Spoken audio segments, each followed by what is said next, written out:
तो मूवी की शुरुआत में हमें एयरपोर्ट का सीन दिखाते हैं, जहाँ पर कस्टम ऑफिसर 3 एयर होस्टेस को अरेस्ट करके अपने साथ ले जाते हैं, जिनके नाम है गीता सेठी, दिव्या राणा और जैस्मीन। तब हमें दिव्या राणा अपनी स्टोरी बताती है कि वो एयर होस्टेस कैसे बनी। असल में दिव्या एक टॉपर लड़की थी, जो कि एक ननेरी नाम की जगह पर रहती थी। वहाँ पर एक एयरपोर्ट तो था, पर कभी वहाँ पर कोई प्लेन लैंड नहीं करा। तो वहीं से दिव्या का सपना था कि वो एक पायलट बने और प्लेन यहाँ पर लैंड करे। दिव्या ने पायलट बनने के लिए काफी मेहनत भी करी और उसके घर वालों को लगता था कि वो तो पायलट बन ही जाएगी, इसलिए उसकी पढ़ाई के लिए उन्होंने लोन तक ले लिया। पर किस्मत के चलते वो पायलट नहीं बन पाई। अब दिव्या की हिम्मत नहीं थी कि वो अपने घर वालों से सच बता पाए कि वो पायलट नहीं बन पाई है, इसलिए वो एयर होस्टेस ही बन गई। लेकिन दिव्या के घर वालों को लगता है कि उनकी बेटी पायलट बन चुकी है और दिव्या अब धीरे धीरे करके अपनी पढ़ाई का लोन उतार रही है। फिर इसके बाद हमें गीता सेठी की कहानी बताते हैं कि गीता और उसके हस्बैंड काफी रिच फैमिली से थे, जिनका सेठी किचन का एक अच्छा खासा बिजनेस था। पर सेठी भाइयों की लड़ाई के चलते गीता की फाइनेंशियल कंडीशन खराब हो गई और उसे घर चलाने के लिए एयर होस्टेस की जॉब करनी पड़ी, जो कि उसे काफी आसानी से मिल भी गई, क्योंकि गीता मिस करनाल रह चुकी थी। यह गीता मिस्टर सेठी से कहती है कि जैसे मेरा पीएफ एयरलाइंस वाले दे देंगे, मैं जॉब छोड़ दूंगी और हम दोनों अपना गोवा में रेस्टोरेंट खोलेंगे। फिर हम जैस्मिन की स्टोरी देखते हैं, जहाँ जैस्मिन के मम्मी पापा के डिवोर्स होने के बाद जैस्मिन अपने नाना के साथ ही रहती थी, जो कि उसका पूरा ख्याल रखते थे। धीरे धीरे जैस्मिन बड़ी हुई तो उसने देखा कि उनके पास इतने ज्यादा पैसे नहीं है और जैस्मिन को पैसों से बहुत लगाव था, इसलिए उसने बिजनेस करने की सोची, लेकिन उसमें भी बुरी तरह फेल रही। इसके बाद उसे किसी ने एयर होस्टेस बनने के बारे में बताया और ब्यूटीफुल होने के कारण उसे कोहिनूर एयरलाइंस में एयर होस्टेस की जॉब मिल गई और ये कोहिनूर एयरलाइंस का मालिक विजय वाल्या है। अब प्रेजेंट में इन तीनों से कस्टम ऑफिसर सवाल करती है और हमें पता चलता है कि इन्हें सोने की स्मगलिंग करने के इल्जाम में अरेस्ट किया गया है, जिसके बारे में ये कहती है कि हमें तो कुछ भी नहीं पता। तब ऑफिसर कहती है कि तुम्हें ये सब करने की जरूरत पड़ी ही क्यों। जिसके बाद हमें 6 महीने पहले का सीन दिखाते हैं, जहाँ गीता से दिव्या पूछती है कि हमें हमारी सैलरी कब तक मिलेगी, क्योंकि मुझे अपनी लोन की किस्तें चुकानी है। और न्यूज़पेपर में हम देख पाते हैं कि कोहिनूर एयरलाइंस कर्जे में डूब चुकी है, जिस पर गीता कहते हैं कि एचआर मित्तल से बात हुई है, जो कह रहे थे कि दिवाली के बोनस के साथ साथ सबकी सैलरी भी मिल जाएगी। फिर ये सब प्लेन पर अपनी जॉब करने चले जाते हैं, जहाँ गीता पर एक पायलट बनेरा लाइन मारने आता है और गीता उसे ज्यादा भाव नहीं देती। अब जॉब के बाद इन सबको सैलरी तो नहीं मिलती, पर रोजाना के डेली अलाउंसेस मिलते रहते हैं, जो कि बहुत कम थे और इन सबकी जिंदगी ऐसे ही चलती जा रही थी। साथ ही जैस्मिन एयरलाइंस की एक एम्प्लॉय को कभी कभी पैसे देकर भी मदद करती थी, क्योंकि जैस्मिन जानती थी कि उसको पैसों की जरूरत है, पर सैलरी तो उसे मिल नहीं रही। अब एक दिन तंग आकर गीता अपने क्रू के मेंबर राजवंशी से पूछ ही लेती है कि आखिर हमें सैलरी कब तक मिलेगी, जिस पर राजवंशी कहता है कि एयरलाइंस में ऐसी प्रॉब्लम्स आती रहती हैं। 9/11 में भी कुछ ऐसा ही हुआ था, पर कुछ टाइम में सबको पेमेंट और पीएफ सब कुछ मिल गया था। अब जब ये सब प्लेन में अपनी जॉब कर रहे होते हैं, तो गीता राजवंशी को चाय देने आती है, पर वो देखती कि राजवंशी तो मर चुका है, क्योंकि उसे सांस की प्रॉब्लम थी। तब वो अपनी साथियों को बुलाती है और ये डिसाइड करते हैं कि राजवंशी को सीपीआर देंगे, जिसके लिए दिव्या और जैस्मिन तो तैयार नहीं होती, पर इंसानियत के नाते ये काम गीता करने को तैयार हो जाती है। फिर जैसे गीता राजवंशी की चेस्ट प्रेस करने के लिए शर्ट खोलती है, तो उसकी आंखें खुली की खुली रह जाती हैं, क्योंकि राजवंशी कई सारे गोल्ड के बिस्किट की स्मगलिंग कर रहा था। अब ये तीनों मिलकर राजवंशी को क्रू की सीट पर बैठाने जाती हैं और जैस्मिन कहते कि क्यों न हम इससे सोना निकाल लें और जॉब छोड़कर अपनी लाइफ काफी अच्छे से जिए, जहाँ जैस्मिन दोनों को ही लालच देने लगती है। लेकिन गीता कहते कि नहीं, मैं चोर नहीं हूँ और मुझे जेल नहीं जाना, इसलिए गीता और दिव्या इसके लिए तैयार नहीं होती। इसके बाद ये लोग राजवंशी की बॉडी और सोना कस्टम वालों को दे देते हैं। यहीं पर हम जयवीर नाम के कस्टम ऑफिसर को देखते हैं, जो कि दिव्या को देखते ही स्माइल देता है और दिव्या जैस्मिन से बताती है कि ये दोनों बास्केटबॉल के टूर्नामेंट के दौरान मिले थे, जहाँ जयवीर और दिव्या करीब आए और इंटीमेट भी हुए, लेकिन उसके बाद ये फिर कभी नहीं मिले। अब जयवीर आकर दिव्या से बात करता है और उसका नंबर भी ले लेता है कि हम टच में रहेंगे। वहीं इनका एचआर मित्तल भी राजवंशी की बॉडी के पास खड़ा था, जिसे गीता बुलाती है, पर वो उसे इग्नोर कर देता है। और जब कस्टम वाले बात करते हैं, तो हमें पता चलता है कि ये तो टोटल 12 किलो सोना था, जो कि अलबुर्ज ले जाया जा रहा था। जिसके बाद कस्टम वाले और भी ज्यादा एक्टिव हो जाते हैं। फिर यहाँ से ये तीनों अपने अपने घर आती हैं, तो हम देखते हैं कि तीनों के घर की कंडीशन ज्यादा अच्छी नहीं है, जहाँ एक तरफ जैस्मिन ठीक तरह से अपना घर का भाड़ा तक नहीं दे पा रही, वहीं दिव्या के पापा को लोन की इंस्टॉलमेंट देने के लिए अपनी ऑटो बेचनी पड़ी और गीता और उसके पति को भी कम पैसों में गुजारा करना पड़ रहा है। अब जैस्मिन के पास उसके नाना आते हैं, जो कि उसे अपनी एक सोने की पुश्तैनी अंगूठी देते हैं और घर का भाड़ा देने के लिए जैस्मिन बिना बताए वो अंगूठी बेच देती है। इसके बाद जब गीता सब्जी खरीद रही होती है, तो वहाँ उसकी मुलाकात उसके क्रू की मेंबर सुधा से होती है, जो पहले काम किया करती थी। गीता सुधा से पूछती है कि मित्तल जी कहाँ हैं, जो हमारा फोन तक नहीं उठा रहे हैं। असल में मित्तल ने अपनी पहली पत्नी को छोड़कर सुधा से शादी की थी, पर सुधा कहती है कि अब वो मुझसे भी ज्यादा बात नहीं करते। फिर हम न्यूज में विजय वाल्या का इंटरव्यू देखते हैं, जहाँ कहा जा रहा था कि कोहिनूर एयरलाइंस बैंकरप्ट हो चुकी है, लेकिन विजय वाल्या कहता है कि ऐसा कुछ भी नहीं है, बिजनेस में कभी पैसा आता है तो कभी नहीं आता और ये सब हम मैनेज कर लेंगे और हम अपने 4000 एम्प्लॉयज का विश्वास विश्वास टूटने नहीं देंगे। अब यह गीता जब अपनी जॉब के लिए निकलने वाली थी तभी उसकी नजर मित्तल पर पड़ती है और वो मौका देखते ही मित्तल की गाड़ी के सामने आ जाती है। जिसके बाद मित्तल और ये दोनों साथ में होते हैं और गीता उससे सच पूछती है कि कोहिनूर एयरलाइंस बैंकक्रप्ट हो गई है क्या, इसलिए हमारे पैसे नहीं मिल रहे हैं ना। जिस पर मित्तल कहता है कि ऐसा कुछ भी नहीं है, पर बातों ही बातों में वो बता ही देता है कि हाँ अब किसी को भी पैसे नहीं मिलने वाले। और गीता ये सुनकर उदास हो जाती है कि अब उसके पीएफ का क्या होगा। इसके बाद गीता सीधा एयरलाइंस के वेयरहाउस में दिव्या और जैस्मिन के साथ आती है और वहाँ से सब चीज भरने लगती है कि पैसा तो नहीं मिलने वाला, कम से कम यहाँ की चीजें ही अपने साथ ले जा लूं। तब जैस्मिन उससे इसका कारण पूछती है और सच्चाई जानने के बाद इन दोनों के भी होश उड़ जाते हैं। जिस पर जैस्मिन कहती है कि तुम्हारे कारण ही वो सोना हाथ से निकल गया और दिव्या भी इसके लिए सॉरी कहती है कि हाँ हमें सोना रख लेना चाहिए था। फिर गीता कहती है कि राजवंशी काम किसके लिए कर रहा था, काश हमें पता चल पाता। तब जैस्मिन कहते है कि अभी पता चल जाएगा और यहाँ रिवील होता है कि जैस्मिन ने राजवंशी का फोन अपने पास ही रख लिया था। अब ये लोग राजवंशी के फोन से उस नंबर पर कॉल लगाते हैं जिस पर राजवंशी बार बार बात करता था और उस साइड से फोन मित्तल उठाता है, यानी इन सबके पीछे मित्तल का हाथ है। फिर ये तीनों मित्तल से जाकर मिलते हैं और उसे ब्लैकमेल करने लगते हैं कि हम भी सोना एक्सपोर्ट करेंगे, हमें भी पैसा कमाना है। तब जाकर मित्तल उन्हें एक कार्ड देता है किस पर एक एड्रेस लिखा है, वहीं पर आकर मिलना मुझसे। अगले दिन ही तीनों मित्तल के बताए हुए एड्रेस पर पहुंच जाते हैं और वहाँ मित्तल इन्हें सोने के बिस्किट देता है कि अब इन्हें अलबर्ज पहुँचाने की जिम्मेदारी तुम्हारी है और वहाँ पहुँचकर गेट नंबर 2 से निकलना क्योंकि वहाँ मेरी सेटिंग है। साथ ही मित्तल इन्हें वार्न भी करता है कि ये लेकर भाग मत जाना क्योंकि मेरे पास तीनों की पूरी कुंडली है और हाँ राजवंशी का मामला अभी भी गर्म है, इसलिए कुछ और तरीका सोचना इसे बाहर ले जाने का। अब ये तीनों घर पर बैठकर सोना बाहर कैसे ले जाए इसी के बारे में सोच रही थी। तब दिव्या पूछती है कि लोग विदेश से सोना इंडिया लेकर आते हैं पर यहाँ तो उल्टा ही हो रहा है, ऐसा क्यों। जिस पर जैस्मिन कहते हैं कि तुम आम खाओ, गुठलियां मत गिनो और ये फालतू के सवाल मत पूछा करो। अब इन्हें कुछ भी समझ नहीं आता कि ये सोना कहाँ रख कर ले जाए। और फिर जैसे गीता चॉकलेट खाती है तो उसे एक आइडिया आता है, जिसके बाद ये तीनों सोना लेकर सोनार के पास चले जाते हैं और उससे सोना पिघलवा कर चॉकलेट बॉल की शेप में बनवा लेते हैं। जिस पर बाद में ये लोग कैंडी का ही पानी चढ़ा देते हैं और इस तरीके से ये लोग अपनी पहली स्मगलिंग को डर डर के अंजाम देते हैं, जिसके लिए इन्हें खूब सारे पैसे भी मिलते हैं। अब धीरे धीरे ये लोग इसी तरीके से हर रोज सोना बाहर पहुँचाने लगते हैं और खूब पैसा भी कमाते हैं, जिससे तीनों की जिंदगी सही होती जा रही थी। जहाँ जैस्मिन अपने नाना की अंगूठी वापस खरीद लेती है और गीता को अपना रेस्टोरेंट खोलने का सपना साकार होता नजर आ रहा था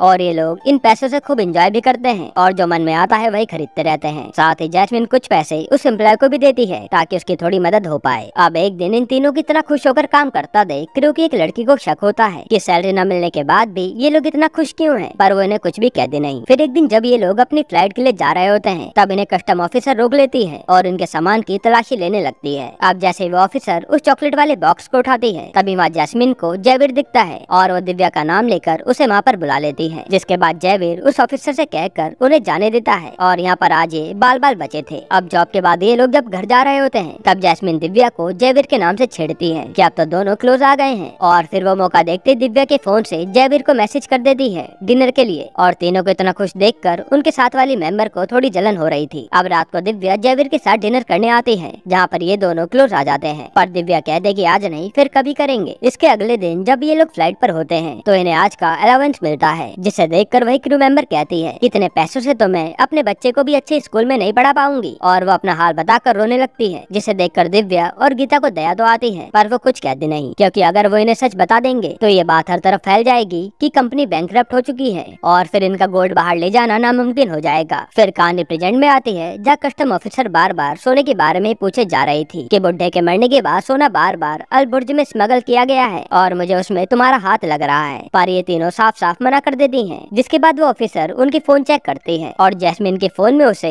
इन तीनों की बार में ग्रैंड पार्टी करते हुए फोटो दिखती है और वो पूछती है कि इतना पैसा कहाँ से आया। फिर सीन पास्ट में जाता है जहाँ ये तीनों जैस्मिन के बर्थडे की खूब पार्टी करते हैं और फिर शैंपेन की बड़ी बोतल लेकर नशे में घर लौट रहे होते हैं। तभी दिव्या एक लड़की से टकराती है और ये देखते हैं कि ये तो उनकी ही क्रू की मेंबर है। उसे देखकर इन तीनों का ही नशा उतर जाता है और वो लड़की भी सोचने लगती है कि इन पर इतना पैसा कहाँ से आ रहा है। फिर अगले दिन उसे कस्टम ऑफिसर पर किसी का फोन आता है और उसे टिप मिलती है कि आज की फ्लाइट से सोना बाहर जाने वाला है, जिसके बारे में वो जयवीर को बताती है और कहते कि ये 3 नाम भी टिप में मिले हैं। इसके बाद वही सीन आता है जो हमने मूवी की स्टार्टिंग में देखा था जहाँ ये कस्टम ऑफिसर इन तीनों को अरेस्ट करके अपने साथ ले जाती है। अब प्रेजेंट में इन तीनों के पास से ऑफिसर को कुछ भी नहीं मिला था, इसलिए उनके हेड आकर कहते कि उन्हें जाने दो क्योंकि इससे हंगामा हो सकता है। तब वो ऑफिसर गुस्से में बाहर आती है और उसे गीता के बैग से चॉकलेट मिलती है और उसे याद आता है कि उस दिन भी इनके पास चॉकलेट थी, तो वो जल्दी से आकर उनके बैग से चॉकलेट के बॉक्स निकालती है जो देखकर ये तीनों ही डर जाती हैं। अब जैसे वो ऑफिसर चॉकलेट खाती है तो वो नॉर्मल चॉकलेट निकलती है जिससे वो बौखला जाती है क्योंकि क्योंकि उसे लगा था कि इसमें सोना होगा। अब कोई भी सबूत तीनों के खिलाफ नहीं था, इसलिए तीनों को ही छोड़ दिया जाता है। फिर हमें 6 घंटे पहले का सीन दिखाते हैं जहाँ इनकी फ्लाइट लैंड करने वाली थी। तब कैप्टन दिव्या को बताता है कि शायद आज घर जाने में लेट हो जाएगा क्योंकि कस्टम वाले चेकिंग कर रहे हैं। तब ये तीनों ही डर जाती हैं कि आज ये लोग बुरी तरह फंसने वाले हैं और इन्हें जेल हो जाएगी। लेकिन दिव्या को आइडिया आता है और वो सोना प्लेन के ही कैबिन में छुपा देती है, इसलिए ऑफिसर को सोना नहीं मिला था। अब प्रेजेंट में ही तीनों तो छूट जाते हैं, पर वो सोना प्लेन में उड़कर उनकी नजरों के सामने ही चला गया था, जो शायद अब मिलना मुश्किल है क्योंकि ड्यूटीज बार बार चेंज होती रहती हैं। इसके बाद जब ये तीनों घर जा रही थी तब जैस्मिन कहती है कि ये सब कोमल ने कस्टम वालों को बताया होगा क्योंकि उस दिन पार्टी के बाद उसने हमें देखा था। पर यहाँ किसी बात को लेकर जैस्मिन और दिव्या की आपस में लड़ाई हो जाती है और गीता दोनों को कार से उतार कर घर चली जाती है। फिर दिव्या पर जयवीर के कई कॉल भी आते हैं पर दिव्या उसे नहीं उठाती। अगले दिन जब दिव्या अपनी फ्लाइट पर थी तब वो क्रू मेंबर को उनके बारे में बात करते हुए सुनती है और उसे लगता है कि वो क्रिमिनल तो नहीं बन गई क्योंकि दिव्या टॉपर होके भी ये सब उटपटांग काम कर रही है। फिर जब दिव्या एयरपोर्ट पर होती है तब उसे उसका भाई मिलता है जो दिव्या को एयर होस्टेस की ड्रेस में देखकर शॉक हो जाता है क्योंकि उसे तो लगता था कि दिव्या पायलट है। जिसके बाद दिव्या उसे सब सच बताती है और वो कहता है कि जैसा चल रहा है चलने दो। अब कुछ दिन ऐसे ही बीतते हैं और एक दिन उसी फ्लाइट से सोना नीचे गिर जाता है जिसकी न्यूज हर चैनल पर दिखाई जा रही थी। अब ये देखकर गीता काफी डर जाती है कि अब उनका क्या होगा, पर मिस्टर सेठी कहते हैं कि डरने वाली बात नहीं है क्योंकि पुलिस वालों के पास सबूत नहीं है कि ये तुमने ही रखा है। इधर जयवीर न्यूज देखकर अपनी ऑफिसर से कहता है कि तुम्हारी टिप सही थी, पर वो ऑफिसर कहती है कि अब क्या फायदा, वो तीनों तो बचकर निकल गयी। फिर जयवीर से मिलने दिव्या आती है पर जयवीर उस पर ही भड़क जाता है कि मुझे तुमसे कोई बात नहीं करनी। वहीं इस साइड जब जैस्मीन अपने घर आती है तो देखती है कि उसके नाना जी उसे हमेशा के लिए छोड़कर चले गए हैं और वह पूरी तरह टूट जाती है, जहाँ उसके साथ अब दिव्या और गीता आकर खड़ी होती हैं। फिर कुछ दिनों बाद न्यूज आती है कि विजय वालिया हमेशा के लिए देश छोड़कर भाग गया है और किसी भी एम्प्लॉय को एक फुटी कौड़ी नहीं मिलने वाली है, जिससे वो सारे एम्प्लॉय रोने लगते हैं। वहीं कोमल की बहस दिव्या और गीता से भी हो जाती है कि मैंने तुम्हें अपना समझा और तुमने हमें कुछ भी नहीं बताया, और वो कहते कि मैंने कस्टम वालों को भी तुम्हारे बारे में कुछ भी नहीं बताया था। यह सुनकर तीनों के ही होश उड़ जाते हैं। फिर जाते समय जैस्मिन सोचती है कि जब कोमल ने कस्टम वालों को कुछ भी नहीं बताया तो फिर कौन हो सकता है, और उसे कस्टम ऑफिसर की बात याद आ गई है जो कह रही थी कि मेरी जासूस इनके जैसे ही एक एयर होस्टेस रह चुकी है। तब जाकर गीता को याद आता है कि ये काम मित्तल की बीवी सुधा कर सकती है और ये तीनों जाकर सुधा को पकड़ लेते हैं। फिर सुधा इन्हें सच बताती है कि मित्तल ने मुझे भी छोड़ दिया है और उसने बाहर एक फिरंगी से सेटिंग कर ली है, इसलिए मैंने गुस्से में आकर कस्टम वालों को इन्फॉर्मेशन दी ताकि मित्तल भी पकड़ा जाए, पर कुछ भी फायदा नहीं हुआ। तब गीता पूछती है कि इतना सोना मित्तल पर आया कैसे, और सुधा बताते कि मित्तल का नहीं बल्कि विजय वालिया का ही सोना है जिसे तुम लोगों ने खुद बाहर पहुंचाया है, और वालिया भी मौका देखकर विदेश भाग गया, जिसे सुनकर इनके होश उड़ जाते हैं कि इन्होंने कुछ पैसों के लालच में अपने पैर पर कुल्हाड़ी मार ली। ना तो विजय का सोना बाहर ले जाते, ना ही विजय वालिया यहाँ से भागता। सुधा बताते हैं कि अगले हफ्ते तो वो अपनी बेटी की ग्रैंड वेडिंग भी करने वाला है। अब शाम के टाइम ये तीनों एक जगह पर मिलते हैं जहाँ दिव्या कहती है कि मैंने हिसाब लगाया तो हमने करीब 3000 करोड़ का सोना बाहर पहुँचाया है, जिस पर गीता कहते कि अब हम ही ये सोना लेकर भी आएंगे, और इसके लिए ये तीनों ही मान जाती हैं। फिर अगले दिन ये विजय वालिया से सोना लूटने के लिए अल्बर्ज पहुँच जाती हैं और वहाँ रोज विजय वालिया पर नजर रखती हैं। फिर इन्हें वालिया जहाँ ठहरा था उस होटल के बारे में भी पता चलता है जहाँ इन्हें मित्तल भी दिखता है, और मित्तल के पास वही सोने के भरे बैग थे जो वो विजय वालिया को दे देता है। तब गीता कहते कि वालिया ने सोना यहीं पर रखा है तो हमें यहीं पर स्टाफ की नौकरी लेनी पड़ेगी। जिसके बाद गीता एक आदमी से कांटेक्ट करके उसे पैसा खिलाकर यह स्टाफ में भर्ती हो जाती है। फिर ये तीनों आगे की प्लानिंग करते हैं कि ये सोना निकाल कर कैसे लाएंगे, लेकिन यहाँ ये प्रॉब्लम थी कि पूरे होटल में कैमरे ही कैमरे लगे थे। तब दिव्या सीधा अपने भाई को कॉल करती है जो कि हैकिंग में एक्सपर्ट है, और वो कैमरा हैक करने के लिए मान जाता है, लेकिन इसके लिए सर्वर की इन्फॉर्मेशन दिव्या को अपने भाई तक पहुँचानी थी, जिसे स्टाफ बनकर दिव्या हासिल भी कर लेती है और उसका भाई हैक करने के काम में लग जाता है। इसके बाद गीता को एक लेडी से पता चलता है कि इस होटल के रूम का पासवर्ड और कार्ड सिर्फ रूम ओनर के पास ही होता है और हम लोग बिना उनके कार्ड के गेट नहीं खोल सकते, यानी कि अब इन्हें वालिया के रूम में जाने के लिए उसका कार्ड भी निकालना होगा। तब जैस्मिन इन्हें कहती है कि मुझे वालिया के साथ 2 मिनट भी मिल जाए तो मैं उसका कार्ड चुरा लूंगी, पर वो मुझे अपने पास भी भटकने नहीं देगा। लेकिन यहाँ उसके पास एक और आइडिया था, जिसके अगले दिन ये लोग सीधा मित्तल से मिलने चले जाते हैं और यहाँ वो मित्तल को भड़काने लगते हैं कि मेहनत तुम्हारी थी लेकिन सारा सोना वालिया ले गया, और वो मित्तल को 7% कमीशन का लालच देकर वालिया से कार्ड को लेने के लिए कहते हैं। तब मित्तल भी मान जाता है। अब रात को वालिया की बेटी की पार्टी होती है जहाँ गीता और दिव्या स्टाफ बनी हुई थी, और जैस्मिन एक आदमी से दोस्ती करके पार्टी में आ जाती है। फिर यहाँ ये लोग कैसे भी करके वालिया से उसका कार्ड ले लेते हैं। वहाँ इधर दिव्या भी अपने भाई की मदद से होटल के सारे कैमरे खराब करवा देती है, और फिर ये तीनों ही वालिया के रूम में पहुँचते हैं। फिर जैसे ही तीनों सामने रखे सूटकेस को खोलते हैं तो इनके होश उड़ जाते हैं क्योंकि तीनों ही बैग खाली थे और इनका पूरा प्लान फेल हो गया। तभी वहाँ पर वालिया की बेटी आ जाती है